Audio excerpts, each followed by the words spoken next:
नमस्कार साथियों, स्वागत है आपके अपने YouTube channel net JRF aspirant में। तो आज हम रिसर्च पीवाईक्यू सीरीज का आज क्लास 9 देखेंगे।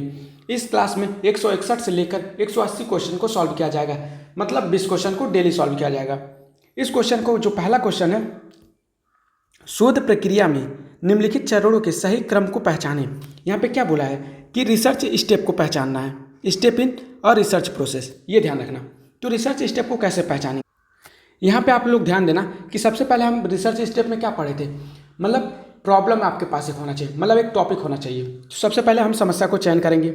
समस्या को चयन करने के बाद क्या करेंगे, उससे रिलेटेड जो भी समस्या, उससे संबंधित जो भी पहले मतलब रिसर्च हो चुकी है या कोई भी बुक हो या कोई भी पेपर हो, उसको पढ़ना चाहिए। तो साहित्य की समीक्षा करना चाहिए। तो यहाँ पे ए वाला ऑप्शन, तो सी फिर ए। तो सबसे पहले हम ध्यान रखो, यहाँ पे एलिमिनेशन मेथड भी समझो। सबसे पहला नंबर हम सी सेलेक्ट किए थे, तो ऑप्शन में आप ध्यान दो कि सी कहाँ पे है। सबसे नंबर 1 पे पहला ऑप्शन में ए दिया है, दूसरे ऑप्शन में बी दिया है, तीसरे ऑप्शन में पहला सी दिया है, ये ध्यान रखो। चौथे ऑप्शन में बी दिया है, तो हमको सबसे पहले सी सेलेक्ट करना है। आपका ऑप्शन यहीं से लग जाएगा, ठीक। अगर आपको कंफर्म करना है तो उसके बाद साहित्य की समीक्षा, क्या उसके बाद सी के बाद ए यहाँ पे दिया है, ध्यान रखो, सी के बाद यहाँ पे दिया है, ठीक, 3 जगह दिया है। अब ध्यान रखो, उसके बाद क्या किया जाता है कि वहाँ पे हाइपोथेसिस बनाया जाता है, बी सी ए बी। उसके बाद क्या है, ये बी पहले दे दिया, ये ध्यान रखो। तो आपका ऑप्शन नंबर थर्ड सही है।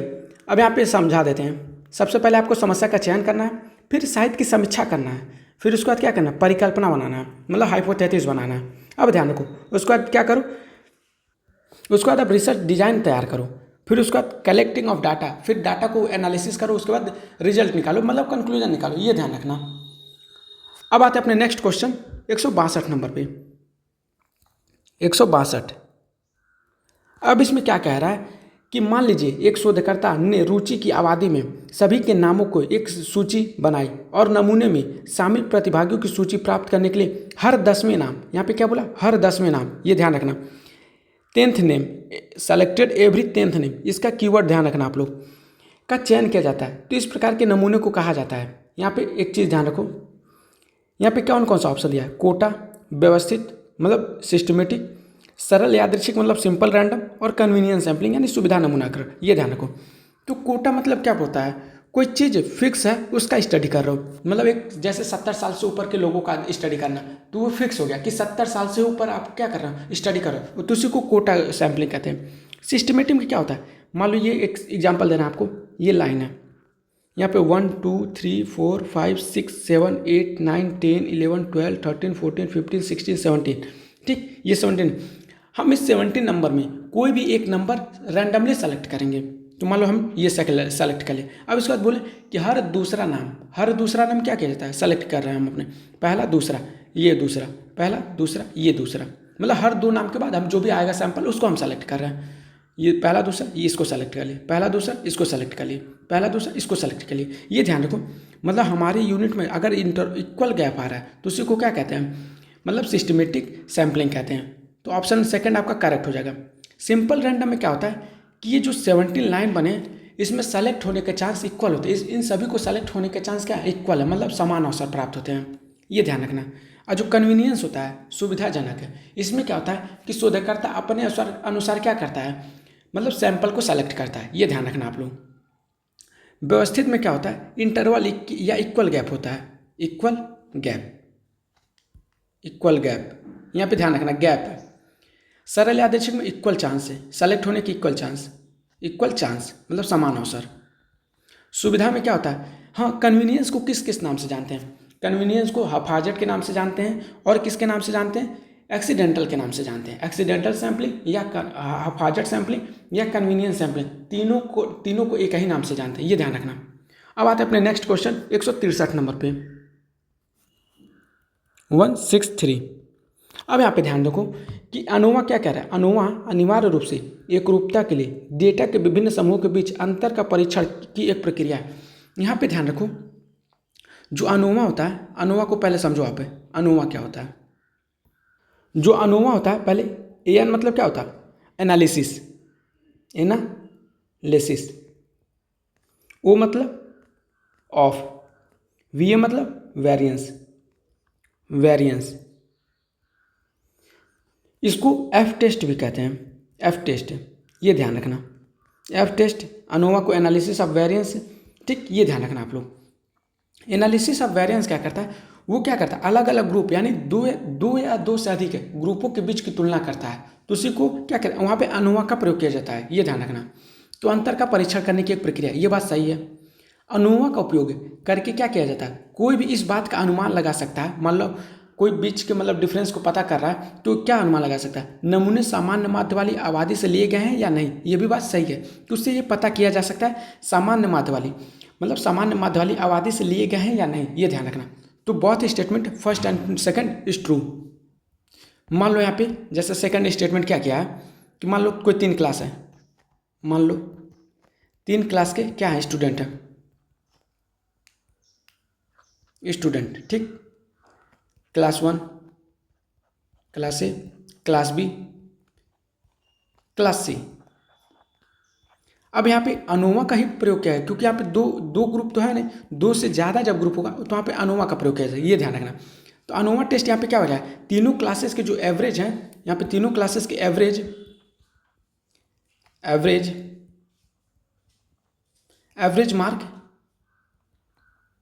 मार्क्स जो होंगे या मीन में सिग्निफिकेंट मतलब अंतर है या नहीं, ये ध्यान रखना, वो बताता है।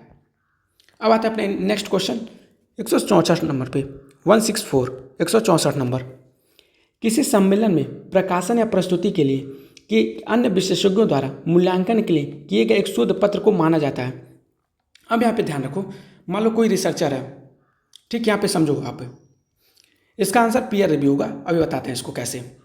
पीयर रिव्यू में क्या होता है, मान लो जब कोई रिसर्चर क्या होता है, किसी मतलब पेपर को दूसरे मतलब उसी फील्ड के एक्सपर्ट को जब दिखाता है, इवेल्युएट करता है, तो उसी को क्या कहते हैं, पीयर रिव्यू कहते हैं। समझो ये चीज़। मान लो आप ये रिसर्चर है, शोधकर्ता। अब इस शोधकर्ता कुछ भी मान लो आप लिखे रिसर्च पेपर, ठीक, कुछ भी आप लिखे रिसर्च पेपर या कुछ भी आर्टिकल। अब ये जो रिसर्च पेपर या आर्टिकल जो भी लिखो, इस फील्ड के कोई मास्टर होगा आपसे, मतलब विशेषज्ञ होगा, तो उस विशेषज्ञ मतलब पर्सन से आप क्या करोगे, उससे जांच कराओगे। तो यही जांच क्या कहलाता है, पीयर रिव्यू कहलाता है, पीयर रिव्यू। अब ध्यान रखना, पीयर रिव्यू क्या होता है, पीयर रिव्यू का मतलब जब किसी रिसर्चर का पेपर मतलब दूसरे उसी फील्ड के एक्सपर्ट मतलब पीयर इवेल्युएट करते हैं यानी मूल्यांकन करते हैं, तो उसी को क्या कहते हैं, पीयर रिव्यू कहते हैं, ये ध्यान रखना। अब आते हैं अपने नेक्स्ट क्वेश्चन 165 नंबर पे। 165 नंबर पे क्या होता है, जब ज्ञान अनुकरणीय और सत्यापन योग्य हो जाता है तब उसे क्या कहते हैं, मतलब साइंटिफिक कहते हैं। जब ज्ञान अनुकरणीय और सत्यापन योग्य, व्हेन नॉलेज बिकम रेप्लिकेबल मतलब विश्वसनीय और वेरिफिकेबल मतलब क्या होता है, मतलब सत्यापन, इट इज देन कॉल्ड, इसको क्या कहेंगे, तो साइंटिफिक कहेंगे।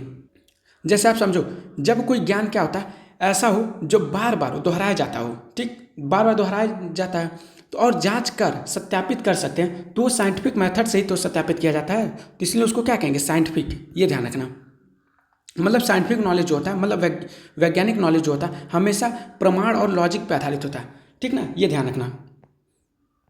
अब आता है अपने नेक्स्ट क्वेश्चन 166 166 नंबर पे। अब यहाँ पे क्या बोला, निम्नलिखित में से कौन से एक सफल साक्षात्कारता के मानदंड है, सफल साक्षात्कारता के मानदंड है। अब उसके पास क्या क्या होना चाहिए, एथिकल होना चाहिए, ठीक, एथिकल नैतिक होना चाहिए, खुले विचार ओपन माइंडेड होना चाहिए, मतलब जेंटल और सेंसिटिव होना चाहिए, कोमल और संवेदनशील। मतलब जब भी शोधकर्ता जो मतलब एक सफल साक्षात्कारता मतलब साक्षात्कारता जो भी साक्षात्कारता है, ठीक ना, तो उसके कौन कौन से मतलब वो मानदंड है, ठीक, या क्राइटेरिया है, सक्सेसफुल इंटरव्यूअर। अब क्या हो, बैलेंस करके जो करने वाला हो, मतलब संतुलित हो। अब यहाँ पे क्या करो कि जो भी साक्षात्कारता है वो टिप्पणियों में कठोर और हर्ष हो, मतलब regret and harsh is in comment, नहीं, रिग्रेड नहीं होना चाहिए, ठीक ना। ये ऑप्शन आपका गलत हो जाएगा, ABCD आपका सही हो जाएगा। जैसे एथिकल मतलब समझो क्या होता है, एथिकल मतलब ये होता है ईमानदार होना चाहिए, नियमों और रिसर्च एथिक्स का पालन करना चाहिए, खुले विचारों वाला, मतलब प्रतिभागी जो हो मतलब अपनी राय को रख सके, मतलब बिना वो कहते हैं ना पक्षपात के, ये ध्यान रखो। कोमल और संवेदनशील मतलब सवाल पूछते समय आप क्या करो, विनम्र रहो। मान लो आप सवाल पूछ रहे हो किसी से, जैसे यहाँ पे क्या है, साक्षात्कारता मतलब जो इंटरव्यूअर ले रहा है, मतलब आपका इंटरव्यू कोई ले रहा है, मान लो एज आप स्टूडेंट हो, या मान लो वो स्टूडेंट, जैसे आप कोई एग्जाम क्वालिफाई कर लो, आप उसका इंटरव्यू देने जा रहे हो, तो आपके सामने जो भी टीचर है तो उसको क्या कहेंगे, इंटरव्यूअर कहेंगे। ठीक, ये ध्यान रखना, इंटरव्यूअर। तब इंटरव्यूअर में क्या होना चाहिए, वो एथिकल होना चाहिए, मतलब नैतिक होना चाहिए, खुले विचारों वाला होना चाहिए, ओपन माइंडेड। कोमल और संवेदनशील होना चाहिए, मतलब इसलिए होना चाहिए क्योंकि जब सवाल वो पूछे, जब भी आपका इंटरव्यू हुआ, तो क्या होना चाहिए, वो विनम्र और समझदार हों, संतुलित होना चाहिए, न ज़्यादा सख्त होना चाहिए न ज़्यादा नरम, बीच वाला रास्ता है। ठीक, ये ध्यान रखना, उसीलिए संतुलित बोला गया। अब आते हैं अपने नेक्स्ट क्वेश्चन 167 नंबर पे, 167। शोध में निम्नलिखित में से कौन सी नैतिक समस्याएं हैं, नैतिक समस्याएं हैं, ये ध्यान रखना। अब यहाँ पे ध्यान रखो कि नैतिक समस्याएं कौन कौन सी हैं। प्लेगरिज्म, प्लेगरिज्म आपको बताए थे कि क्या होता है। ठीक, वो क्लास आप लोग देखिएगा ज़रूर, क्योंकि हर चीज़ को बताएंगे नहीं, कुछ आप लोग कॉन्सेप्ट जरूर ध्यान रखिए। कोर्सियन मतलब दबाव, अब इसमें ध्यान रखो, बस थोड़ा सा यहाँ पे मतलब प्लेगरिज्म को आप समझ लो क्या होता है। प्लेगरिज्म मतलब क्या होता है, किसी और के आइडिया, जो भी राइटिंग या डेटा को क्या करो आप बिना क्रेडिट दिए इस्तेमाल करते हो, तो उसी को क्या कहते हैं, प्लेगरिज्म कहते हैं। कोर्सियन मतलब क्या होता है, दबाव मतलब क्या होता है, पार्टिसिपेंट को क्या करो, रिसर्च में जबरदस्ती या दबाव डाल के क्या करो, आप उससे क्वेश्चन का आंसर लो। ठीक, तो उसी को दबाव कहते हैं, ये ध्यान रखना। बेनिफिशियंस मतलब आप किसी को मतलब लालच देके, या यहाँ पे इस सेंस में लिया है उपकार को, बेनिफिशियंस को किस सेंस में लिया है, क्योंकि ये क्या होता है कि मतलब यहाँ पे समाज के हित में भी काम होता है बेनिफिशियंस। लेकिन यहाँ पे जब रिसर्च एथिक्स मतलब एथिकल प्रॉब्लम पूछा है, तो बेनिफिशियंस मतलब क्या होता है, आप किसी को लालच देकर उससे आप क्या करो, आप क्वेश्चन के आंसर ले रहे हो, तो उसी को क्या कहते हैं, उपकार या बेनिफिशियंस। ABC आपका ऑप्शन सही हो जाएगा। अब आते हैं अपने नेक्स्ट क्वेश्चन 168 पे।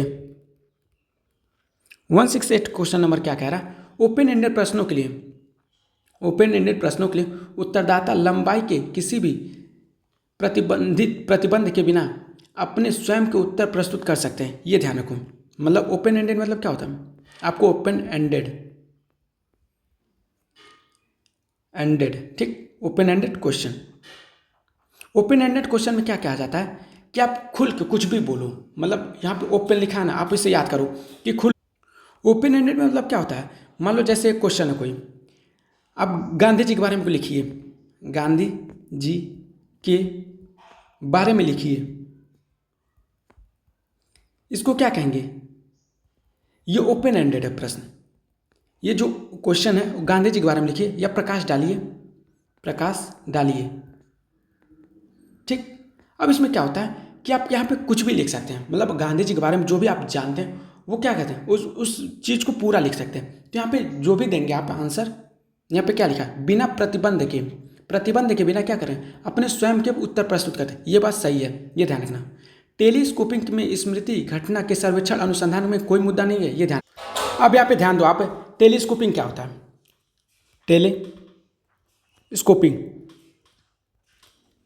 टेलीस्कोपिंग मतलब होता है क्या कि ध्यान रखो, टी से आप क्या करो, टाइम याद कर लो। ठीक ना,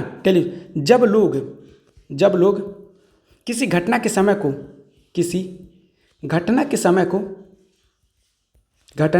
को याद करते समय क्या करते हैं, गलती करते हैं, या घटना के समय को याद करते समय गलती करते हैं, तो उसी को टेलीस्कोपिंग बोलते हैं। टेलीस्कोपिंग मतलब टाइम से याद कर लेना। ठीक, जब आप टाइम याद नहीं कर पा रहे, अब इसमें दो टाइप होते हैं, एक बैकवर्ड टेलीस्कोपिंग, एक फॉरवर्ड टेलीस्कोपिंग, ये ध्यान रखना। अब बैकवर्ड टेलीस्कोपिंग में क्या होता है, अब ध्यान रखो, बैकवर्ड में क्या होता है कि कोई व्यक्ति क्या होता है, हाल की घटना को बहुत पहले मान लेता है। बैकवर्ड मतलब मान लो आप जस्ट वर्तमान में कोई घटना हुआ, ठीक, मान लो 1-2 दिन पहले आपका घटना हुआ, आज ही मान लो घटना हुआ, ठीक, अब उसको क्या करो, 1 महीने पहले की घटना बता रहे हो, तो उसी को क्या कहेंगे, बैकवर्ड है, मतलब बैक चले जा रहे हो आप। ठीक ना, बैकवर्ड में क्या हो रहा है, आप कोई घटना आज कोई घटना हुआ, आप उसको क्या मानो, इस घटना को 1 महीने पहले बता रहे हो, तो इसको बैकवर्ड टेलीस्कोपिंग कहेंगे। फॉरवर्ड में क्या होता है, ठीक, अब ध्यान रखो, मान लो कोई पुरानी घटना हुई है, ये मतलब 1 महीने पहले कोई घटना हो गई है, ये 1 महीने पहले, अब उसको याद कर रहा है, अब वो जो टाइम बता रहा है वो वर्तमान टुडे का बता रहा है, तो इसी को क्या कहेंगे, फॉरवर्ड टेलीस्कोपिंग। ये ध्यान रखना आप लोग।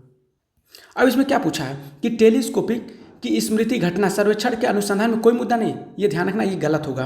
पहला ऑप्शन आपका करेक्ट होगा, दूसरा ऑप्शन आपका इनकरेक्ट होगा, ये ध्यान रखो। अब आते हैं अपने नेक्स्ट क्वेश्चन 169 पे, 169 169 पे। शोधकर्ता कभी कभी क्या करता है, अपने रिपोर्ट में सामान्य संक्षिप्तारों का उपयोग करते हैं। संक्षिप्त नाम CF का क्या मतलब होता है? ठीक, CF मतलब होता है कंपेयर, यानी तुलना करना। यहाँ पे आप कुछ नाम लिख लो, क्योंकि इसको बार बार हम लिखवा रहे हैं, आप लोग जरूर याद कर लीजिएगा। ET.L मतलब एंड अदर, पहला। दूसरा आपका कौन सा है, विज मतलब क्या होता है, नेमली। तीसरा आपका TR मतलब ट्रांसलेटेड। चौथा आपका क्या होता है, FN मतलब क्या होता है, फुटनोट। ये FN है, फुटनोट। अब जो पांचवा है आपका वाइड मतलब क्या होता है, रेफर टू, आप रेफर कर रहे हो। जो IBID क्या है, IBID यहाँ से क्या होता है, इन द सेम प्लेस। अब ध्यान दो, जो CF आपको कंपेयर हो गया। अब EN मतलब क्या होता है, एंड नोट, ये ध्यान रखना। आपको 7 लिखवा दी, एक 8वां ये है, आप इसको जरूर रट लीजिएगा, मतलब रट क्या लीजिएगा, बहुत ज़्यादा अच्छे से याद कर लीजिएगा, ठीक, ये ध्यान रखना आप लोग। अब आते हैं अपने नेक्स्ट क्वेश्चन 170 पे। 170 के क्वेश्चन में क्या कह रहा है, अब यहाँ पे समझो, गैर पैरामीट्रिक परीक्षणों का उपयोग करना क्या आसान नहीं होता है। ये धीमे होते हैं और अर्थात उन्हें श्रम साध्य संगणना की आवश्यकता होती है। अब ध्यान रखो, यहाँ पे गैर पैरामीट्रिक टेस्ट मतलब परीक्षण किसी विशेष वितरण और परिणामी धारणाओं को नहीं मानते हैं। अब इस कथन को समझने से पहले आप मेजरमेंट ऑफ स्केल को समझो, मेजरमेंट ऑफ स्केल MOS। अब इसमें क्या पढ़ाए थे आपको, NOIR। N मतलब क्या होता है, नॉमिनल में सिर्फ क्लासिफिकेशन किया जाता है, क्लासिफिकेशन। यहाँ पे क्लासिफिकेशन के साथ साथ ऑर्डर होता है, O फॉर ऑर्डिनल, तो यहाँ पे एक सीक्वेंस होता है। अब I फॉर क्या होता है, इंटरवल, मतलब इक्वल गैप होना चाहिए। तो classification plus order plus distance जो होता है मीनिंगलेस होता है, प्लस डिस्टेंस जो रेशियो होता है उसमें क्या होता है, classification plus order plus distance plus 0 होता है, ट्रू 0। अब यहाँ पे समझो, जो NO होता है, ठीक ना, ये नॉन पैरामेट्रिक है, पैरामेट्रिक। अब इसमें क्या होता है, जो IR होता है, इंटरवल और रेशियो, वो पैरामेट्रिक टेस्ट होता है, पैरामेट्रिक टेस्ट, ये ध्यान रखना। तो पैरामेट्रिक टेस्ट में क्या होता है, अब एक चीज़ ध्यान से समझो, क्या ये नॉमिनल वाला, जो नॉमिनल और ऑर्डिनल है, वो नॉन पैरामेट्रिक है, तो क्या ये मैथ यहाँ पे सॉल्व किया जा रहा है, मैथ है, तो यहाँ पे जब मैथ नहीं सॉल्व किया जाएगा तो ये क्या किया जाएगा, ये आसान होगा। जब जहाँ पे मैथ आ जाएगा, IR में क्या है, डिस्टेंस, मतलब 0 यहाँ पे डिस्टेंस है, तो ये मैथ का क्वेश्चन हो जाए। आपको समझाने के लिए बता रहे हैं सिर्फ, ताकि ये समझो आप क्या कहना चाह रहे हैं। तो यहाँ पे पैरामेट्रिक टेस्ट, तो ये पैरामेट्रिक टेस्ट परिणामी धारणाओं को मानता है, मतलब यहाँ पे रिजल्ट निकलते हैं, ठीक, मतलब क्वांटिटेटिव है ना ये, और जो नॉन पैरामेट्रिक है वो क्वालिटेटिव है, तो परिणामी धारणाओं को नहीं मानते हैं, ये ध्यान रखना। यहाँ पे जो परिणामी धारणाओं को नहीं मानते, कथन स्टेटमेंट सेकंड आपका ट्रू हो जाएगा। ये क्या होता है, नॉन पैरामेट्रिक टेस्ट का उपयोग करना आसान नहीं होता, ये आसान होता है, क्यों, क्योंकि यहाँ पे मैथ का क्वेश्चन यानी क्वांटिटेटिव डेटा नहीं होता है, तो ये धीमे होते हैं, ये धीमे नहीं बहुत तेज होते हैं, अर्थात उन्हें श्रम साध्य संगणना की आवश्यकता होती है। यहाँ पे मतलब ये ध्यान रखो, मतलब यहाँ पे ज़्यादा नहीं, क्वालिटेटिव में क्या होता है, ज़्यादा तेज़ी से काम किया जा सकता है, ये ध्यान रखना। तो statement first is incorrect, second statement is correct, तो आपका चौथा ऑप्शन आपका सही हो जाएगा, पहला फॉल्स, दूसरा आपका ट्रू। अब आते हैं अपने नेक्स्ट क्वेश्चन 171। अब ध्यान रखो 171 क्वेश्चन नंबर पे क्या कह रहा है, 171 नंबर के क्वेश्चन पे क्या कहा जा रहा है, पीयर रिव्यू जर्नल में प्रकाशित शोध लेख के विशेषज्ञों द्वारा अधिक गंभीरता से लिया जाता है। ये बात सही है, अधिक गंभीरता से लिया जाता है पीयर रिव्यू अभी जस्ट बताएं आपको, यहाँ पे समझ लो एक बार और। पीयर रिव्यू क्या होता है, पीयर रिव्यू का मतलब ये होता है कि उस रिसर्च को उस रिसर्च को फील्ड के एक्सपर्ट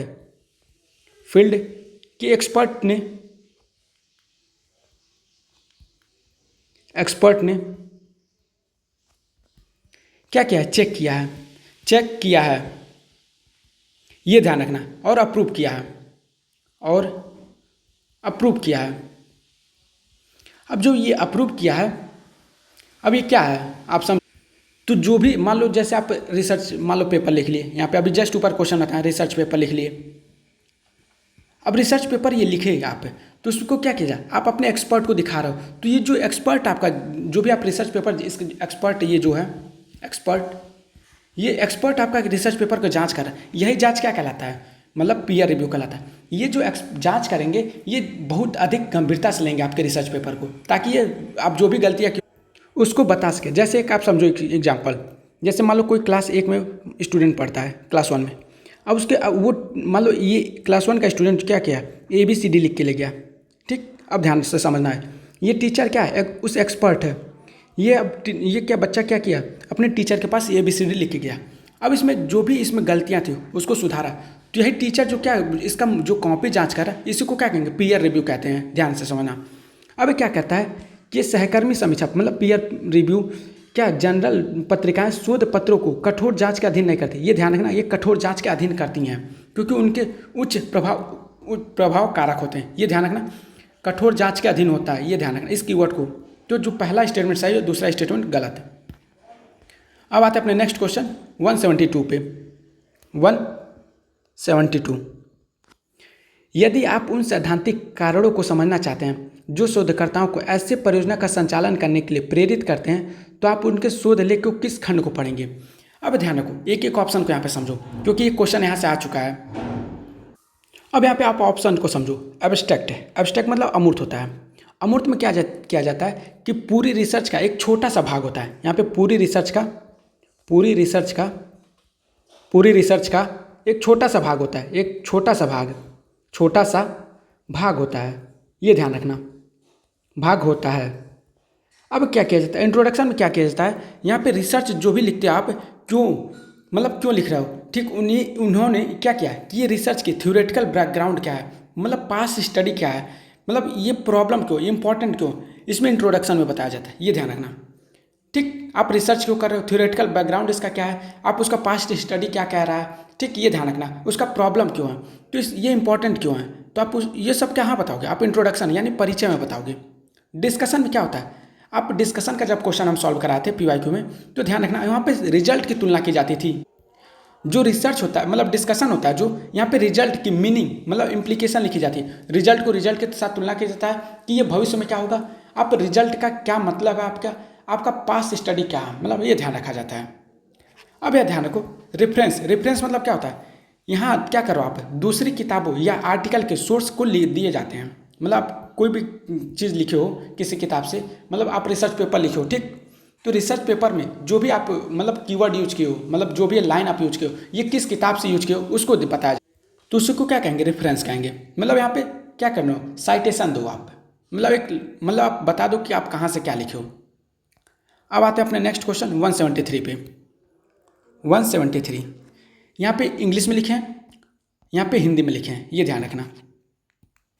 अब क्या होता है कि केस स्टडी क्या होता है, केस स्टडी जब हम आपको पढ़ाते हैं, केस स्टडी क्या होता है, इन डेप्थ स्टडी होता है, इन डेप्थ स्टडी। अब ध्यान रखो, यहाँ पे कीवर्ड देखो, ध्यान रखो, अब कीवर्ड क्या दिया है, in depth study a single few. तो केस स्टडी किससे रिलेट करेगा, पहले का तीसरा। अब ध्यान रखो, क्या पहले का तीसरा दिया है किसी में, ये चौथा ऑप्शन पे दिया है, ए का थर्ड। ऑब्जर्वेशन मतलब क्या होता है, आप किसी चीज़ को निगरानी, सिर्फ आप क्या हो रहा है, क्या होने वाला है, क्या हो गया है, ये चीज़ ध्यान रखोगे। तो सिर्फ क्या करोगे आप, उस चीज़ को क्या करोगे, नेचुरल सेटिंग में क्या करोगे, आप उसको देखोगे, समझोगे, तो आपका क्या बी का दूसरा हो जाएगा। मतलब यहाँ पे क्या है, study of behaviour in their natural setting without intervention, मतलब आप कोई चीज़ उसमें क्या करोगे, हस्तक्षेप ही नहीं करोगे। लॉन्गिट्यूडनल स्टडी क्या होता है, आप एक ही चर पे लॉन्ग टाइम तक, लॉन्गिट्यूडनल को ऐसे याद करना, एक ही वेरिएबल पे लॉन्ग टाइम तक जब स्टडी करते हो तो उसी को क्या कहते हैं, लॉन्गिट्यूडनल, ये ध्यान रखें। तो study in which a group participant is observe a major over time, ये ध्यान रखना आप। जो एक्सपेरिमेंटल रिसर्च होता है क्या होता है कि आप क्या करोगे, मतलब एक वेरिएबल को, स्वतंत्र चर को बदल कर देखोगे कि दूसरे वेरिएबल पर यानी आश्रित चर पे क्या वो मतलब असर पड़ रहा है कि नहीं। ये चौथा का आपका पहला ऑप्शन हो जाएगा, तो ऑप्शन नंबर 4 आपका करेक्ट हो जाएगा। मतलब ए का तीसरा आपका हो जाएगा, बी का दूसरा, सी का चौथा, डी का पहला, ऑप्शन इज करेक्ट। अब यहाँ पे ध्यान से समझो, मामला अध्ययन। अब हिंदी में क्या करना, ये मामला अध्ययन होता है। तो कोई एक या कुछ व्यक्तियों का मतलब इन डेप्थ स्टडी करना, मतलब गहराई से अध्ययन करना, गहराई से अध्ययन करना, अध्ययन करना, उसी को क्या कहते हैं, इन मतलब वन केस स्टडी या केस स्टडी। अवलोकन में क्या होता है, हस्तक्षेप के बिना आप कुछ मतलब इंटरवेंशन ही नहीं करोगे, उनकी प्राकृतिक सेटिंग में क्या करो, आप व्यवहार का अवलोकन करो। अनुदैर्ध्य, अनुदैर्ध्य क्या होता है कि वह अध्ययन जिसमें प्रतिभागियों को एक समूह का क्या किया जाता है, अवलोकन किया जाता है और समय के साथ मापा जाता है, मतलब ओवर टाइम। ठीक, ये ध्यान है, एक ही समूह का लंबे समय तक स्टडी करोगे तो लंबे समय तक स्टडी करना क्या कहलाता है, ओवर टाइम कहलाता है। प्रायोगिक शोध करना क्या होता है, चर सक्रिय रूप से हेरफेर किए जाते हैं और पर्यावरण को यथासंभव नियंत्रित किया जाता है, तो उसी को एक्सपेरिमेंटल रिसर्च कहते हैं। तो आपका ऑप्शन नंबर ए का 3, बी का दूसरा, सी का चौथा, डी का पहला, ऑप्शन नंबर 4 इज करेक्ट है। अब आते हैं अपने नेक्स्ट क्वेश्चन 175 पे। 175, अब क्या किया जाता है, ज्ञान को स्वीकार करने के दृष्टिकोण को क्योंकि लोगों ने एक उचित तर्क के बाद सहमति व्यक्त की है तो के रूप में जाना जाता है, तो इसको किस रूप में जाना जाता है, तो ध्यान से, इसको क्या कहते हैं, अप्रियोरी, मतलब संभवतः।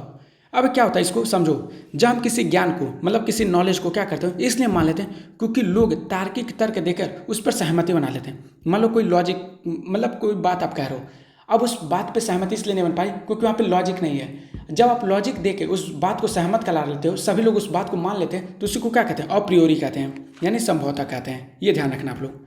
साइंटिफिक आपको बताएं, जब कोई ज्ञान क्या होता है, मतलब रेप्लिकेबल और क्या हो, वो होता है सत्यापन योग्य हो, वैलिडिटी हो, तो उसी को क्या कहते हैं, साइंटिफिक कहते हैं। एक्सपेरिमेंटल आपको बताएंगे, एक्सपेरिमेंटल यहाँ पे एक्सपीरियंस है, ये ध्यान रखना, एक्सपीरियंस है। अनुभवात्मक क्या होता है, जब आप किसी कोई नॉलेज को अपने एक्सपीरियंस के आधार पे, एम्पिरिकल के आधार पे करते हो, तो उसी को क्या कहते हैं, एम्पिरिकल रिसर्च एक्सपीरियंस के आधार पे होता है, ये ध्यान रखना। अब आते हैं अपने नेक्स्ट क्वेश्चन 176 पे। 176 में क्या होता है कि माप के नाममात्र पैमाने को निर्दिष्ट मान क्या होता है, value of assign nominal scale. Nominal scale में क्या होता है, जो मेजरमेंट किया जाता है वो आर्बिट्री यानी मनमाना किया जाता है। नॉमिनल में क्या होता है, ध्यान से समझना आप लोग, मेजरमेंट ऑफ स्केल जब पढ़ाए थे आपको, measurement of scale, measurement of scale. अब इसमें क्या होता है, N for nominal, nominal, ordinal, ordinal, ठीक, इंटरवल, इंटरवल, रेशियो। अब ध्यान रखो, नॉमिनल में क्या होता था, सिर्फ क्लासिफिकेशन, सिर्फ आप किसी चीज़ को डिवाइड कर सकते हो लेकिन ऑर्डर में नहीं रख सकते हो, मतलब सीक्वेंस में नहीं रख सकते हो, मतलब क्रम में नहीं रख सकते हो, ये ध्यान रखना। लेकिन जो ऑर्डिनल है, यहाँ पे किसी वस्तु को डिवाइड तो करोगे, बांटोगे, डिवाइड मतलब कई भागों में बांटोगे, लेकिन उसको एक सीक्वेंस भी दोगे आप, मतलब एक क्रम में रख भी सकते हो। इंटरवल में क्या होता है, एक इक्वल गैप होगा यहाँ पे, ठीक। रेशियो में क्या होगा, आप किसी चीज़ को क्या करो, मतलब एक सीक्वेंस में रखोगे, आप उसका गणना भी कर सकते हो, मैथमेटिकल चीज़ हो जाएगा यहाँ पे ट्रू जीरो, यहाँ पे जो क्वेश्चन बनता है यहाँ से ट्रू जीरो, ये ध्यान रखना। यहाँ पे ट्रू जीरो जब पूछता है तब ध्यान रखना, अब क्या होता है, ट्रू जीरो यहाँ पे होता है, ये ध्यान रखना। तो जो यहाँ पे नॉमिनल स्केल होता है वो आर्बिट्री होता है, यानी मनमाना, सिर्फ क्लासिफिकेशन कर सकते हैं यहाँ पे, ये ध्यान रखना आप लोग। अब आते हैं अपने नेक्स्ट क्वेश्चन 177 पे। 177, किसी के कारण को अनुपयुक्त रूप से बढ़ावा देने से के लिए वैज्ञानिक अनुसंधान का उपयोग के रूप में वर्णित किया जाता है, ये ध्यान रखो। उसको क्या कहते हैं, जंक साइंस। अब जैसे समझो, कोई भी व्यक्ति या संस्था क्या करता है, वैज्ञानिक शोध या डेटा को क्या करता है, गलत तरीके से इस्तेमाल करके क्या करता है, अपने स्वार्थ, राजनीति या बिजनेस या पब्लिक ओपिनियन को प्रभावित करते हैं, तो इसी को क्या कहेंगे, जंक साइंस कहते हैं। अब यहाँ पे ध्यान से समझो, मान लो किसी के कारण को अनुपयुक्त रूप से, मतलब बेकार है, मतलब जो उपयुक्त है ही नहीं, उसको बढ़ावा दे रहे हो आप, तो उस मतलब साइंटिफिक, मतलब वैज्ञानिक अनुसंधान का उपयोग के रूप में किसके रूप में वर्णित करेंगे, मतलब किस रूप में उसको जानते हैं, तो जंक साइंस है। एक जंक होता है ना, बेकार चीज़ें। मान लो जैसे अब एक यहाँ पे क्या होता है, किसी कंपनी ने क्या किया कि अपने प्रोडक्ट को सुरक्षित दिखाने के लिए क्या किया, बायस रिसर्च करवाई, मतलब एक क्या कहते हैं, एक पक्षपाती रिसर्च, मतलब वो बोला कि आप इतने पैसे ले लो, आप इसको मतलब बता दो कि ये प्रोडक्ट क्या है, ये सही है, तो उसको अधूरी या गलत रिपोर्ट पब्लिश करा दिया। तो कुछ पॉलिटिकल एजेंडा क्या किए कि उसको प्रोडक्ट को क्या किए, सोशल मुद्दों में सिर्फ अपने पक्ष को सही साबित करने के लिए साइंस का क्या किए, मिस यूज किए। ये ध्यान रखना, उसी को क्या कहेंगे, मतलब जंक साइंस। ये ध्यान रखना। एक प्रॉपर साइंस होता है, यहाँ पे ध्यान रखो, ये जंक साइंस होगा एक प्रॉपर साइंस। प्रॉपर साइंस में क्या होगा, प्रॉपर साइंस में क्या होगा, सही एविडेंस और अनबायस मेथड पर आधारित होता है। यहाँ पे मतलब बायस होता है, मतलब पक्षपात होता है, पक्षपात पक्षपात होता है, ठीक। जो प्रॉपर साइंस होता है वो एविडेंस मतलब प्रमाणित होता है, प्रमाण होता है। यहाँ पे मतलब गलत तरीके से, यहाँ पे गलत तरीके से कोई चीज़ वेरीफाई करो, गलत तरीके से वेरीफाई, मतलब गलत तरीके से वेरीफाई। ये ध्यान रखें, यहाँ पे जो वेरीफाई होगा, एविडेंस होगा, वो अच्छे तरीके से, मतलब सही तरीके से होगा और अनबायस होगा, मतलब पक्षपात रहित है, पक्षपात रहित होता है। इसी को क्या कहते हैं, प्रॉपर साइंस कहते हैं। अब आते हैं अपने नेक्स्ट क्वेश्चन 178 पे। 178 में क्या कह रहा है कि निम्नलिखित में से कौन से अनुसंधान में प्रतिभागियों की श्रेणियां हैं, मतलब category of participant in research है। अब यहाँ पे क्या होगा, यहाँ पे कौन कौन से रिसर्च होंगे, गुड पार्टिसिपेंट अच्छे प्रतिभागी होते हैं, निगेटिव पार्टिसिपेंट होते हैं और फेथफुल होते हैं, मतलब विश्वास योग्य होते हैं, और अप्रिहेंसिव मतलब आशंकित प्रतिभागी यानी पार्टिसिपेंट होते हैं। अब गुड पार्टिसिपेंट क्या होता है, वो पार्टिसिपेंट जो रिसर्चर की हाइपोथेसिस को कंफर्म करने के लिए आंसर देने की कोशिश करते हैं। मान लो कोई रिसर्चर, हाइपोथेसिस मतलब क्या होता है, आप समझो, आप कोई रिसर्च कर रहे हो, मतलब रिसर्च करने से पहले आप कारण और परिणाम को सोच लेते हो, तो उसी को क्या कहते हैं, हाइपोथेसिस कहते हैं। निगेटिव पार्टिसिपेंट क्या होता है, निगेटिव मतलब क्या होता है कि ये उल्टा बिहेवियर करते हैं। जैसे रिसर्चर कोई एक्सपेक्टेशन, मतलब कोई क्या है कि आपसे सही आंसर दोगे, तब उसके उल्टा आप जवाब देते हैं, तो उसी को निगेटिव नकारात्मक प्रतिभागी कहते हैं। फेथफुल पार्टिसिपेंट क्या होता है कि ये पार्टिसिपेंट जो होते हैं ये इंस्ट्रक्शन को सिंसियरली क्या करते हैं, फॉलो करते हैं, मतलब ये ध्यान रखना। अप्रिहेंसिव क्या होता है, आशंकित ऐसे पार्टिसिपेंट होते हैं उनको डर रहता है कि उनके परफॉर्मेंस को जज किया जाएगा, इसीलिए वे मतलब एंजाइटी और ओवर कॉन्शियसनेस में जवाब देते हैं। अप्रिहेंसिव पार्टिसिपेंट, आशंकित। ABCD आपका ऑप्शन सही हो जाएगा। गुड पार्टिसिपेंट क्या होते हैं, जो मतलब पार्टिसिपेंट को हाइपोथेसिस को कंफर्म करने के लिए किया जाता है। नेगेटिव क्या होता है, रिसर्चर के अगेंस्ट कोई बात करते हैं, जो मतलब शोध करता है। फेथफुल क्या होता है, ये विश्वास योग्य होते हैं। जो अप्रिहेंसिव होता है वो इसलिए मतलब जैसे वो डरे में अपने आप को, जब कोई क्वेश्चन किया जाएगा प्रतिभागी से तो डर के क्या करते हैं, आंसर देते हैं, जवाब देते हैं, तो उसी को क्या कहते हैं, अप्रिहेंसिव पार्टिसिपेंट कहेंगे। अब आते हैं कि अपने नेक्स्ट क्वेश्चन 179 179 समेटिव वैल्यूएशन को किस नाम से जानते हैं, योगात्मक मूल्यांकन के रूप में जाना जाता है। तो ये ध्यान रखना आप लोग, यह क्या होता है, इम्पैक्ट इवैल्यूएशन होता है। इम्पैक्ट क्या होता है, प्रभाव मूल्यांकन। अब इसको समझो क्यों, क्योंकि जो सबमिटिव होता है वो लास्ट में होता है। सबमिट मतलब कोई चीज़ आप सबमिट कर चुके तो यहाँ पे क्या है, उसका मूल्यांकन किया जाता है, तो उसी को क्या कहते हैं, सबमिटिव वैल्यूएशन कहते हैं। ये ध्यान रखना आप लोग। अब इसको समझो, ये वैल्यूएशन जो होता है किसी प्रोग्राम या प्रोजेक्ट या कोर्स के अंत में किया जाता है, ठीक। इसका उद्देश्य क्या होता है कि यह देखना कि प्रोग्राम में क्या परिणाम दिए, और यह मतलब कोई परिणाम आया है तो क्या ये अपने गोल को पूरा किया है या नहीं, ये इसी को क्या कहते हैं, सबमिटिव। ये इम्पैक्ट वाला होता है। अब आते हैं अपने नेक्स्ट क्वेश्चन 180 पे, मतलब 180 पे। 180 में क्या कहता है, एक शोधकर्ता चाहता है कि शोध प्रश्न क्या हो, मतलब वो क्या हो, स्पष्ट होना चाहिए ना, एक्सप्लिसिट। अब क्या, ये मान लो आप कोई एज अ रिसर्चर कार्य कर रहे हो, तो क्या आप अपने शोध प्रश्न जो भी समस्या का टॉपिक चयन करोगे, क्या वो अस्पष्ट रूप चयन करोगे, नहीं, वो स्पष्ट होना चाहिए हमेशा। क्या गुप्त होना चाहिए, नहीं, ठीक, वो भी गुप्त भी नहीं होना चाहिए, ना अस्पष्ट होना चाहिए, ना निहित, यह ध्यान रखो। मतलब ये भी क्या है, छुपा हुआ होता है, जो इम्प्लिसिट होता है वो भी छुपा हुआ है, या इनडायरेक्ट होने से क्या क्लियरिटी नहीं रहती है, तो ये भी छुपा हुआ था, सीक्रेटिव मतलब गुप्त ये भी होता है, ठीक। अब क्या होता है, एक्सप्लिट होना चाहिए, ऑप्शन थर्ड आपका सही हो जाएगा, एक्सप्लिट होता है, ये ध्यान रखना। अगर आपको ये वीडियो अच्छे लगे तो प्लीज़ वीडियो को लाइक करेगा, चैनल को सब्सक्राइब करेगा, और मतलब आप अपना कमेंट सेक्शन में ज़रूर करिएगा। अभी नेक्स्ट वीडियो इसकी कल आएगा, तो ध्यान रखिएगा।